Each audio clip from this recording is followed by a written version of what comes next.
Buenos días, mi nombre es Jardiel Martínez, residente de primer año de Medicina Familiar y Comunitaria. Pertenezco al Centro de Salud de la Algaba del Distrito Sanitario de Sevilla Norte y junto a mis compañeros residentes vamos a abordar el manejo de los antidepresivos en la atención primaria. Aquí una imagen donde se muestran los 8 principales temas que vamos a abordar. Tener presente que la depresión es la enfermedad mental más prevalente en España. En la última década generó un aumento del 40.8% en el consumo de antidepresivos. En la zona de Andalucía este incremento fue de aproximadamente el 46.13%. Depresión es un trastorno frecuente que implica un estado de ánimo deprimido y o la pérdida casi completa de interés o placer en actividades que antes disfrutaba. Suele asociar frecuentes manifestaciones somáticas y cognitivas. Distimia, que es un trastorno del estado de ánimo que afecta a la percepción que tiene la persona sobre sí misma y el entorno que la rodea. Suele aparecer temprano, antes de los 21 años, pero puede prestarse en etapas posteriores de la vida. Indicaciones de antidepresivos. Principalmente en pacientes con trastorno depresivo mayor. No se recomienda en pacientes con síntomas leves, excepto casos puntuales. Siempre que vaya acompañado de terapia psicológica y que su objetivo es conseguir la remisión de los síntomas y la prevención de recaídas a largo plazo. Importante informar al paciente de los beneficios que se esperan alcanzar, el posible retraso del efecto terapéutico, los efectos secundarios y la duración esperada del tratamiento. Tener presente el tiempo de latencia hasta el inicio del efecto terapéutico, que puede ser de 2 a 4 semanas. Y la eficacia de los distintos antidepresivos es similar. La selección de uno u otro se basa en el perfil de efectos secundarios, su tolerabilidad, respuestas previas a tratamientos, el perfil de síntomas, las interacciones, las comorbilidades, las preferencias del paciente y los costes. La evidencia disponible muestra a los ISRS como los fármacos de primera elección, ya que han demostrado ser igual de efectivos que otros y tienen un coeficiente beneficio-riesgo favorable. El SAS, siguiendo criterios de seguridad, eficacia y adecuación, considera la sertralina, el citalopram y la fluoxetina como los más apropiados como primera opción en la mayoría, aunque esto puede ser diferente en algunos grupos de edad o etapas de la vida. Una imagen con los distintos tipos de antidepresivos, desde los IMAO más antiguos, los antidepresivos tricíclicos, los heterocíclicos, los ISRS más utilizados, los de segunda generación posteriores, como los dual, los inhibidores de la recaptación de dopamina o de dopamina y noradrenalina, entre otros. Situaciones especiales, como por ejemplo adolescentes que se prefiere la fluoxetina, siempre acompañado de derivación a salud mental. En ancianos que se prefiere la sertralina, el citalopram o la mirtazapina en la dosis más baja posible y no utilizar los que tengan efecto anticolinérgico. En el embarazo se prefiere la sertralina y el citalopram, evitar la paroxetina y si se ha iniciado fluoxetina, considerar retirarla en el tercer trimestre. En la lactancia se prefiere la sertralina y la paroxetina. Otras indicaciones del tratamiento con antidepresivos, trastornos de ansiedad, se suelen utilizar los de segunda generación, los de primera elección son los ISRS, o también se pueden considerar los duales, como el citalopram, la paroxetina, venlafaxina o duloxetina. Dolor neuropático, de primera línea se utilizan los duales como la duloxetina, también se utilizan los antidepresivos tricíclicos como la amitriptilina, pero se toleran peor y presentan más efectos secundarios. El insomnio se prescriben ampliamente, pero no están autorizados para su uso y la evidencia en cuanto a su efectividad es incierta. Cefaleas y migrañas, con un nivel de evidencia B, indica que los antidepresivos tricíclicos son efectivos en la prevención de migrañas crónicas, siendo la amitriptilina la única que tiene indicación en ficha técnica. Duración de tratamiento. En el contexto del trastorno depresivo mayor se distinguen dos fases: aguda, que busca el control y remisión de síntomas actuales, y mantenimiento, cuyo objetivo es la prevención de recaídas y recurrencia. En el episodio agudo se recomienda iniciar con el antidepresivo de elección en función de recomendaciones más actuales y las características del paciente. Ir reevaluando cada 2 a 4 semanas desde el inicio o semanalmente si hay un alto riesgo de suicidio. Si hay respuesta, se continúa hasta la semana 6 u 8 reevaluando la respuesta. Si se ha alcanzado la remisión y no presenta factores de riesgo adicionales, se debe mantener el tratamiento. Dicho mantenimiento debe ser con la dosis con la que se ha obtenido la respuesta, evitando disminuirla hasta que no llegue el momento de comenzar con la retirada. La guía canadiense recomienda mantener el tratamiento una vez alcanzada la remisión durante 6 a 9 meses, alargando este periodo hasta los 2 años o de por vida si los pacientes presentan ciertos factores de riesgo, como por ejemplo episodios frecuentes o recurrentes, episodios graves como los acompañados de psicosis u otros, episodios crónicos o difíciles de tratar, presencia de comorbilidades psiquiátricas o médicas, o síntomas residuales. Muy importante, si no hay respuesta a las 2 o 4 semanas o esta ha sido mínima, hay que comprobar la adherencia y la toma adecuada del tratamiento. Si esta ha sido correcta y hay una respuesta parcial, se puede optimizar la dosis hasta la máxima tolerada según los efectos adversos o cambiar el antidepresivo tras un consenso con el paciente. Si la toma ha sido correcta y no hay ninguna respuesta, se recomienda cambiar de fármaco. Esta pauta de tratamiento debería ampliarse durante 2 intentos. Si no hay respuesta o esta no ha sido óptima, se recomienda derivarlo a una unidad de salud mental comunitaria. A continuación, mi compañera Carmen Calderón continúa abordando los temas. Bueno, yo soy Carmen, residente de segundo año de Medicina Familiar y Comunitaria, también del Centro de Salud de la Algaba, y voy a hablar un poco sobre los efectos adversos de los antidepresivos y las diferentes estrategias para abordar la ausencia de efecto terapéutico con el uso de antidepresivos. Pues bien, el uso de antidepresivos conlleva, al igual que sucede con la mayoría de fármacos, a la aparición tanto de interacciones con otros medicamentos como con determinadas situaciones clínicas. Y por supuesto, pues también supone que puedan aparecer diferentes efectos adversos o efectos secundarios medicamentosos. Haciendo referencia a estos últimos, suelen aparecer al inicio del tratamiento y desaparecen en las primeras semanas. Por lo tanto, una estrategia válida ante cuadros leves de efectos secundarios pues sería esperar a que estos remitieran en vez de retirar el antidepresivo o cambiarlo por otro. El grupo con mejor perfil riesgo-beneficio son los ISRS y por eso, pues como comentábamos anteriormente en la presentación, serían de elección en el tratamiento del trastorno depresivo mayor. Los efectos adversos más frecuentes son los gastrointestinales, pero los efectos por los que más se nos quejan los pacientes que causan mayor insatisfacción son el aumento ponderal, la disfunción sexual y las alteraciones del sueño. Podemos diferenciar los distintos efectos secundarios en función de los neurotransmisores sobre los que actúa cada antidepresivo. De esta forma, pues tenemos efectos adversos anticolinérgicos, antihistamínicos, efectos por bloqueo noradrenérgico y efectos por bloqueo dopaminérgico. No voy a comentarlos uno por uno, pero sí que quería pararme un poquito en los efectos secundarios al bloqueo dopaminérgico, que serían la diskinesia tardía y el síndrome neuroléptico maligno.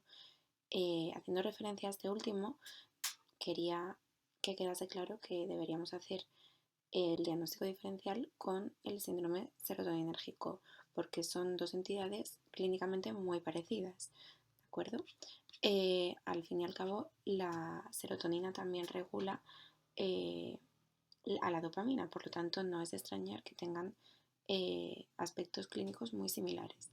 El síndrome serotoninérgico es un trastorno iatrogénico debido al uso de medicamentos que incrementan la concentración de serotonina a nivel central, como pueden ser o sobre todo son los ISRS y los antidepresivos duales.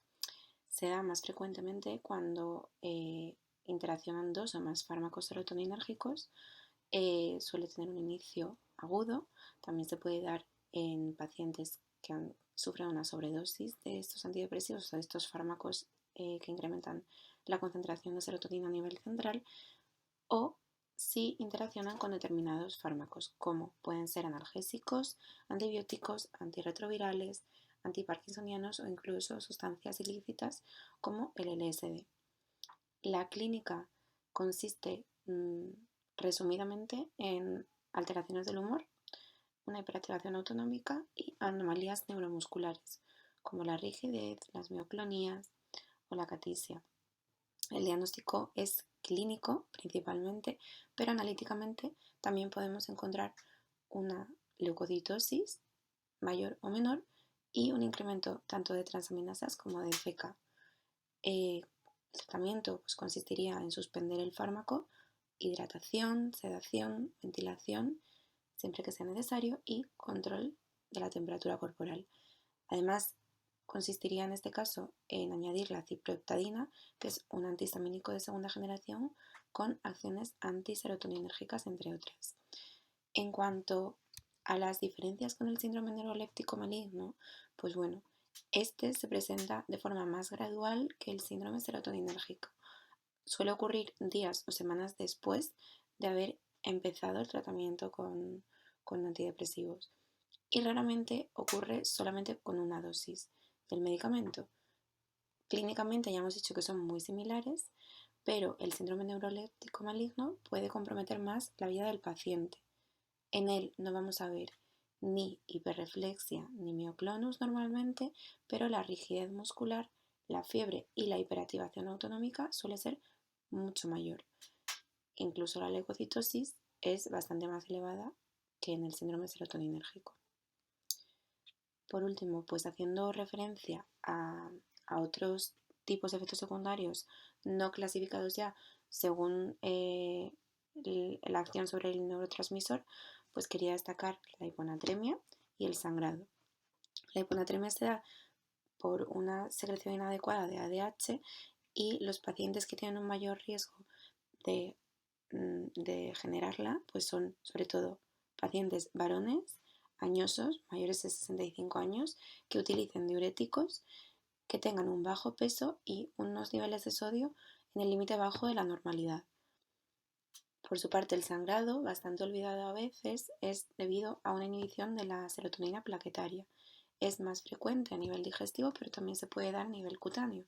Los factores de riesgo para generarlo pues serían también una edad avanzada, antecedentes previos de sangrado o de úlcera, la presencia de cáncer, de alcoholemia o el uso a la vez de AINES, ácido acetilsalicílico, anticoagulantes orales o antipsicóticos. Bueno, aquí os he dejado una tablita con los principales efectos secundarios de las diferentes familias de antidepresivos. He querido destacar en rojo que aunque los ISRS son los antidepresivos con mejor perfil riesgo-beneficio y de elección, como comentábamos antes, la fluvoxamina es el antidepresivo con mayor riesgo de interacción con otros fármacos. Y además son los antidepresivos que más alteraciones causan en la esfera sexual, que es uno de los efectos secundarios por los que más se nos quejaban los pacientes. Por otro lado, pues también he querido destacar que si utilizamos antidepresivos duales, tenemos que tener en cuenta que deberíamos mantener un mayor control de la hipercolesterolemia y tener cuidado en pacientes cardiópatas. Aquí os dejo otras dos tablitas que resumen pues tanto las principales interacciones de los antidepresivos con otros fármacos a la izquierda y las interacciones de los antidepresivos con determinadas situaciones clínicas a la derecha. En la primera tabla he querido señalar de nuevo y recalcar que el cuidado que debemos tener con el sangrado digestivo al combinar antidepresivos con pues antiagregantes, AINES, anticoagulantes orales, ¿vale? Arriba a la izquierda. Y también señalar que en pacientes que estén en tratamiento con benzodiazepinas, el uso de antidepresivos va a potenciar los efectos de estas benzodiazepinas. Por lo tanto, si vamos a comenzar ese tratamiento con antidepresivos, deberíamos plantearnos disminuir la dosis de benzos. En la tablita de la derecha, pues bueno, vamos a ver como en la mayoría de los casos, la mayoría de situaciones clínicas, los ISRS van a ser de elección, como ya comentábamos antes. Y nada, he querido señalar que los ISRS no necesitan un ajuste de dosis en pacientes con insuficiencia renal, cosa que nos va a ser de gran utilidad en la práctica clínica. Y bien, ¿qué hacemos ante un paciente en el que no vemos la respuesta o el efecto terapéutico que deseamos? Pues bien, lo primero de todo, ante cualquier paciente que no responda a un tratamiento antidepresivo, debemos preguntarnos, en primer lugar, si el diagnóstico es correcto o no. Y en segundo lugar, si están recibiendo a lo mejor una dosis subterapéutica del antidepresivo o si la duración de este tratamiento es inadecuada, porque hasta en un 20% de los casos vemos que hay una mala adherencia al tratamiento en nuestros pacientes.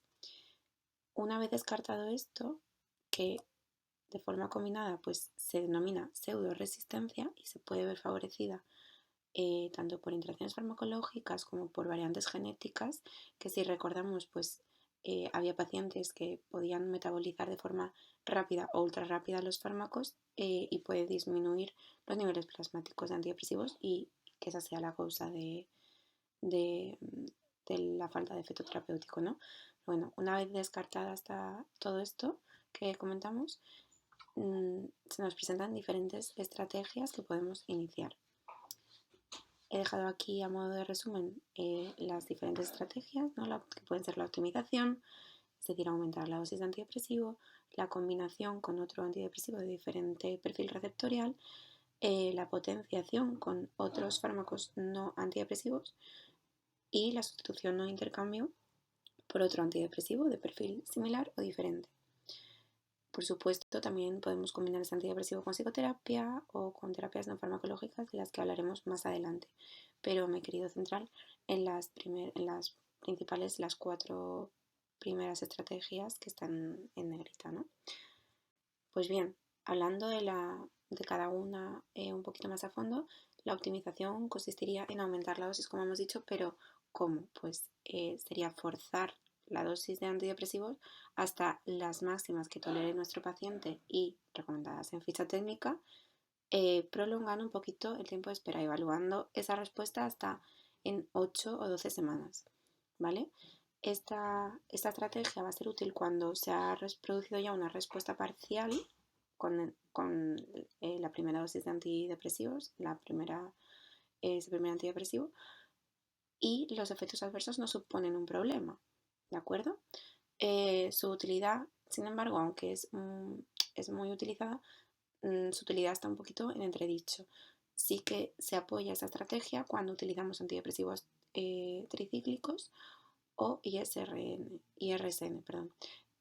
Pero no está tan valorada para la optimización utilizando ISRS. En cuanto a la combinación, pues bien, la combinación de antidepresivos consiste en unir 2 de ellos o más que puedan tener mecanismos de acción complementarios y sinérgicos, es decir, que se potencien el uno con el otro. Esta combinación pues puede aportar un menor riesgo de efectos adversos porque al combinar varios antidepresivos bajamos la dosis de ambos, pero sin embargo podrían seguir apareciendo efectos secundarios debido a interacciones farmacocinéticas. Más adelante os voy a enseñar una tablita con diferentes combinaciones de antidepresivos contrastadas. Y bueno, simplemente de la potenciación, pues comentar que consiste en asociar una sustancia que por sí sola no tiene efecto antidepresivo, pero en combinación con nuestro antidepresivo inicial, pues tiene la capacidad de potenciar el efecto de este último. Se puede potenciar con diferentes sustancias, diferentes fármacos, ya sea litio, antipsicóticos, hormona tiroidea, pero la más útil, de las más practicadas es la potenciación con litio, que triplica la probabilidad de respuesta con respecto a placebo en diferentes estudios. Si bien pues esta técnica, esta estrategia no es muy utilizada en atención primaria, simplemente tener en cuenta que la combinación con litio supone tener un poquitín de control con los niveles de litemia, de litio en sangre, y pues que si tuviésemos una buena respuesta deberíamos mantener la asociación por lo menos un año, ¿vale?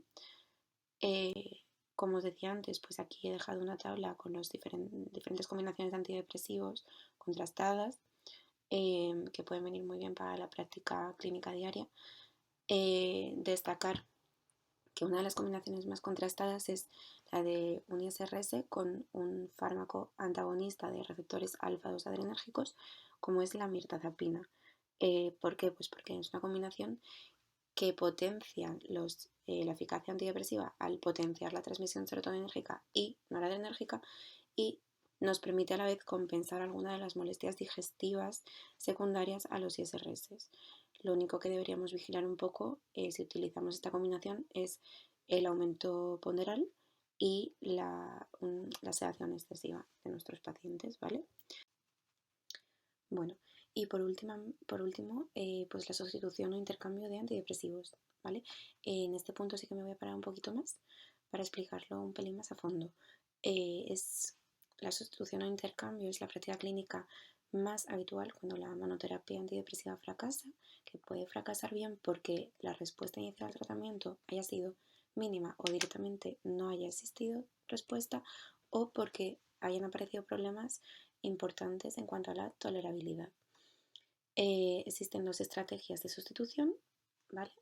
Uno, sustituir un antidepresivo por otro de la misma familia, o sustituir un antidepresivo por otro de diferente clase. No se han evidenciado diferencias entre ambas estrategias, ni en la mejoría clínica ni en las tasas de respuesta o remisión, pero desde un punto de vista práctico es preferible el cambio por un antidepresivo con diferente mecanismo de acción. Aquí he resumido las diferentes estrategias de cambio o sustitución de antidepresivos. Voy a comentar un poco por encima la mayoría de ellas para que quede claro un poquito en qué consisten. ¿De acuerdo? El cambio directo consiste en detener de forma brusca el antidepresivo inicial, ¿vale? El primero, y iniciar al día siguiente directamente el nuevo antidepresivo. Es un método rápido y sencillo, pero pues que está indicado más que nada cuando el primer antidepresivo lo hemos tomado muy poquito tiempo, unas 6 semanas o menos si es posible. Y es aceptable o se podría valorar cuando cambiamos a un fármaco, o sea, un antidepresivo, de una clase similar, de un modo de acción similar. El escalonamiento cruzado consiste, por su parte, en retirar progresivamente el primer antidepresivo e instaurar gradualmente el nuevo de manera simultánea, ¿de acuerdo? De forma que durante un tiempo ambos tratamientos se van a superponer, pero no a dosis plenas. Por tanto, pues los riesgos que podemos encontrarnos pues van a ser las interacciones entre ambos fármacos o la aparición de efectos adversos de cualquiera de los dos, ¿vale? El cambio solapado o cross-tapering consiste en mantener el tratamiento inicial a dosis plenas, mientras que poquito a poco vamos de forma gradual titulando el nuevo antidepresivo hasta conseguir dosis plenas. Cuando este ya lo tenemos las dosis que queremos, pues vamos retirando progresivamente el antidepresivo inicial. El cambio solapado es útil cuando hemos conseguido una respuesta parcial y queremos preservar ese efecto que hemos obtenido. Igual que pasaba con el escalonamiento cruzado, pues tenemos el riesgo de aparición de interacciones entre ambos antidepresivos y de efectos adversos de cualquiera de los dos. Y por último, el cambio secuencial, que lo he dividido en dos opciones diferentes en función de si necesitamos periodo de lavado o no. Y ahora veremos en qué consiste esto del periodo de lavado. El cambio secuencial en cualquiera de los dos, tanto el punto D como el E, consiste en retirar de forma gradual el primer antidepresivo. Y una vez que ya lo hayamos retirado, introducimos poquito a poco, titulando también el antidepresivo nuevo hasta alcanzar una dosis óptima o terapéutica. ¿De acuerdo? Esta estrategia es segura, pero es más lenta y durante un tiempo vamos a tener al paciente con dosis subterapéuticas, lo que tampoco es lo suyo. ¿Por qué lo he dividido? Porque hay otro apartado con este cambio secuencial, pero con un periodo de lavado. Pues porque hay determinados antidepresivos con los que al ir a sustituirlos necesitamos un periodo libre de antidepresivos, un periodo de lavado se llama, sin utilizarlo. Estos antidepresivos, por su mayor riesgo de efectos secundarios o su mayor vida media, pues son los fluoxetina y los IMAOs. Y en función de cuál estemos manejando, debemos tenerlo más o menos tiempo con ese periodo de lavado. La fluoxetina, pues está aconsejado un periodo de lavado de 4 a 7 días y los IMAOs, por su parte, tienen un periodo un poco más largo de 2 a 3 semanas. Bueno, ya para terminar os he dejado esta tablita en la que se exponen las diferentes estrategias de sustitución con las distintas familias de antidepresivos así a modo resumen. Pero como sé que es un poco lioso y que son muchas estrategias diferentes, quería dejar también unas nociones así importantes. Las cosas más importantes son las que creo que debemos quedarnos a la derecha de la diapositiva, ¿vale? La primera de ellas, que el cambio directo sería la opción menos recomendable y quedaría restringida más bien cuando vamos a cambiar un antidepresivo por otro de la misma clase y vida media corta, y cuando este primer antidepresivo lo hemos utilizado poquito tiempo. Aquí he dejado apuntada menos de una semana. Hay un poquito de lío en la literatura, porque anteriormente decíamos menos de 6 semanas, pero bueno, el menor tiempo posible, si es menos de una semana mejor, y si no, pues como muchísimo, muchísimo 6 semanas, ¿vale? El cambio solapado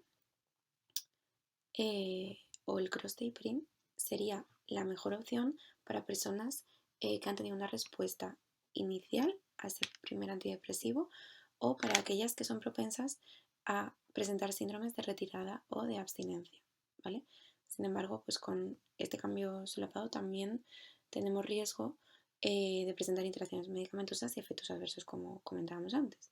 Pero bueno, dejar claro que si tenemos una buena respuesta al tratamiento inicial y mi paciente es propenso a hacer síndromes de retirada, pues es la mejor opción.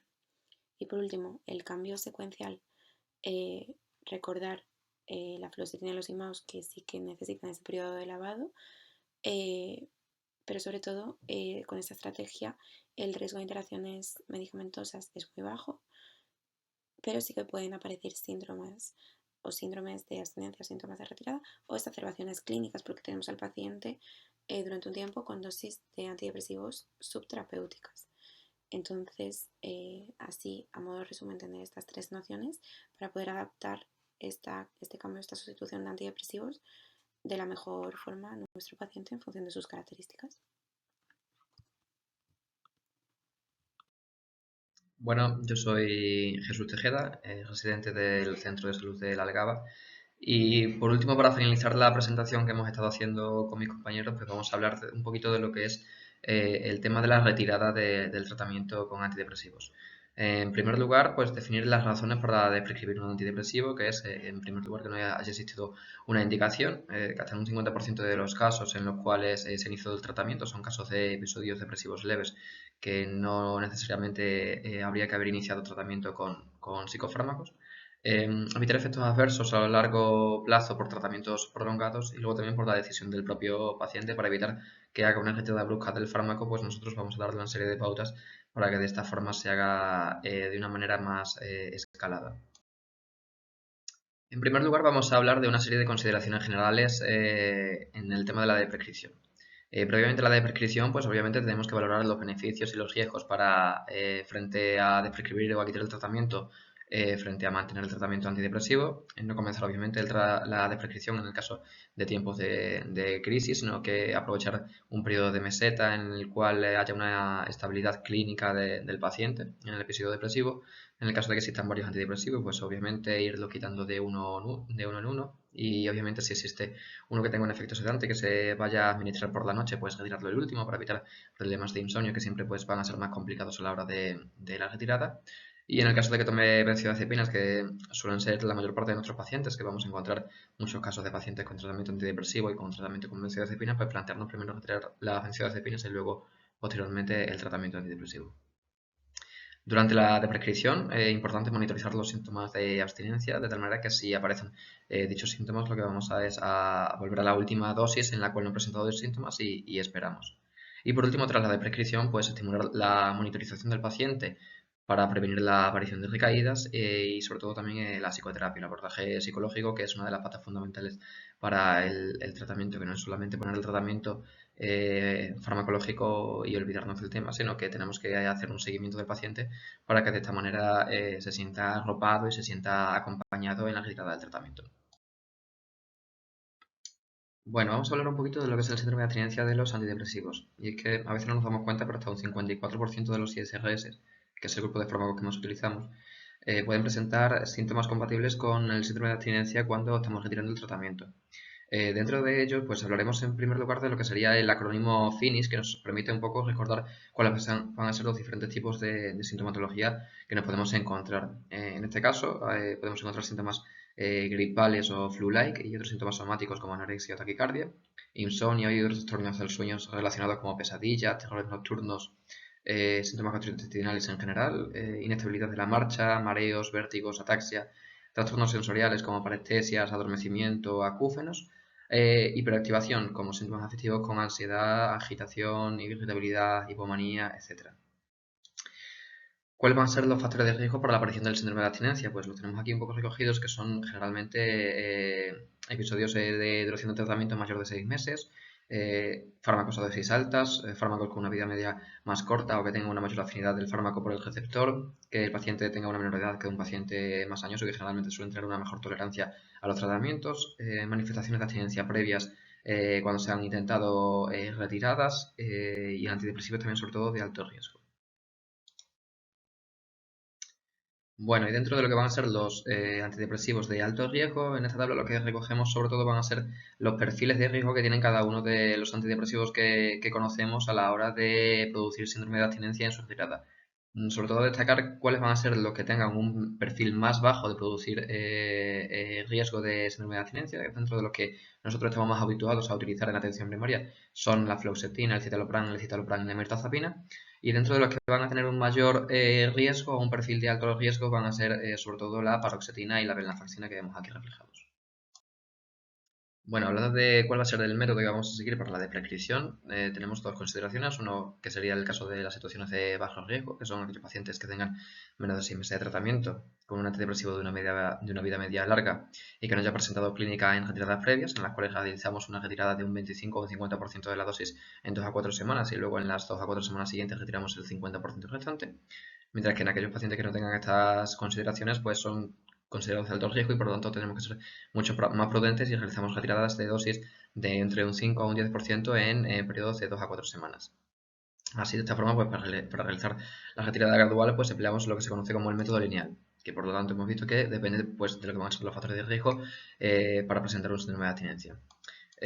La retirada lineal puede presentar en las últimas semanas síntomas de abstinencia y para evitar este problema actualmente la literatura lo que propone es una reducción logarítmica. La reducción logarítmica se basa en la reducción de la ocupación del espacio en la ocupación de receptores, ya que incluso pues, a dosis subterapéuticas la ocupación de los receptores puede ser lo suficientemente alta para inducir síntomas de abstinencia ante una retirada lineal. Entonces, la reducción logarítmica es mucho más prudente y realiza una retirada a dosis muy bajas de antidepresivos y en intervalos semanales de unas 8 semanas o más. El inconveniente que tiene esta modalidad es que no disponemos en el mercado de presentaciones comerciales que nos permitan hacer esta desescalada tan progresiva. La literatura lo que propone es que en el caso de que haya una dificultad a la hora de disminuir gradualmente la dosis del ISRS o del ISRN, tengamos la opción de cambiar a fluoxetina. Es decir, que comenzamos disminuyendo la dosis del antidepresivo con el que está en tratamiento el paciente y al mismo tiempo introducimos fluoxetina a dosis de unos 20 miligramos al día. Mantenemos la dosis de 20 miligramos al día durante unas 2 semanas aproximadamente y tras el cual disminuimos a 10 miligramos al día durante otras 2 semanas y luego posteriormente retiramos de nuevo el tratamiento. Bien, en el caso de la depresión leve no se recomienda el uso directamente del tratamiento con antidepresivos, pero para ello podemos utilizar intervenciones no farmacológicas que también han demostrado ser beneficiosas en estos casos, así como para paliar pues, efectos de abstinencia durante la retirada del tratamiento con los antidepresivos. Algunas son muy obvias, como por ejemplo encontramos aquí el caso del ejercicio físico. También nos aporto aquí una serie de guías de autoayuda individual, que son una serie de guías elaboradas tanto por el SAS como por la Comunidad de Madrid, que son hojas informativas dirigidas a los pacientes y a los familiares de los pacientes, hablando un poquito de lo que es la enfermedad que ellos tienen y el tipo de tratamiento que están recibiendo en el caso de los antidepresivos. Tenemos también el mindfulness y la terapia de compasión. La terapia de compasión es una técnica psicológica complementaria al mindfulness que podéis conocer muchos de vosotros y que ha demostrado pues, eficacia en el tratamiento de la ansiedad, la depresión y sobre todo en aquellos trastornos psicológicos que cursan con culpa, con vergüenza y autocrítica. Encontramos también intervenciones en el estilo de vida y en las relaciones sociales, porque el aislamiento social sabemos que empeora la sintomatología depresiva, por lo que varios enfoques terapéuticos inciden sobre todo en la importancia de las relaciones interpersonales para mejorar la depresión, comenzando con las personas más cercanas al paciente, con su familia y con la comunidad. Y luego la adición de la psicoterapia, como ya hemos hablado anteriormente, pues añadida al tratamiento antidepresivo ha demostrado que mejora la adherencia al tratamiento farmacológico desde el inicio. Además, pues esta adherencia es más fácil que persista durante más tiempo y sobre todo en episodios que van a recidivar o aquellos que tienen tendencia a cronificarse. Bueno, aquí para finalizar pues recogemos un poquito la bibliografía que hemos utilizado, que podéis consultar para ampliar un poquito la información.